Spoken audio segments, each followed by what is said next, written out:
देना हर नागरिक की एक जरूरी जिम्मेदारी है। ये ना सिर्फ हमारे देश के विकास में योगदान देता है बल्कि आपको कई सरकारी फायदे भी देता है।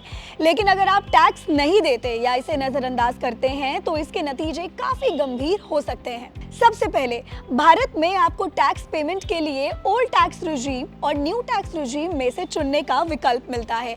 आप अपनी इनकम और जरूरत के हिसाब से सही ऑप्शन चुन सकते हैं। अब बात करते हैं टैक्स ना चुकाने की। अगर आपने समय पर टैक्स नहीं भरा या टैक्स रिटर्न फाइल नहीं किया तो इसके लिए आपको जुर्माना देना पड़ सकता है। टैक्स ना चुकाने पर क्या होगा?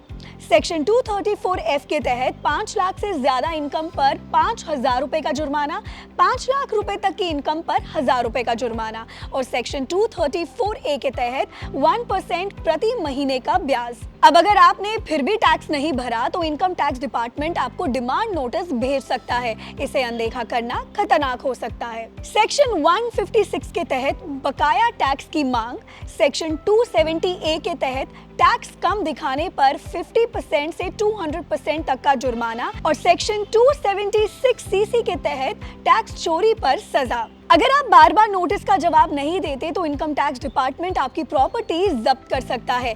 आपकी जमीन, गाड़ी या बाकी एसेट्स भी सीज हो सकते हैं। गंभीर मामलों में टैक्स चोरी पर आपको कोर्ट में पेश होना पड़ सकता है। दोषी पाए जाने पर भारी जुर्माने के साथ 3 महीने से लेकर 7 साल तक की जेल भी हो सकती है। टैक्स समय पर भरना आपकी कानूनी जिम्मेदारी ही नहीं बल्कि फाइनेंशियल स्टेबिलिटी का भी हिस्सा है।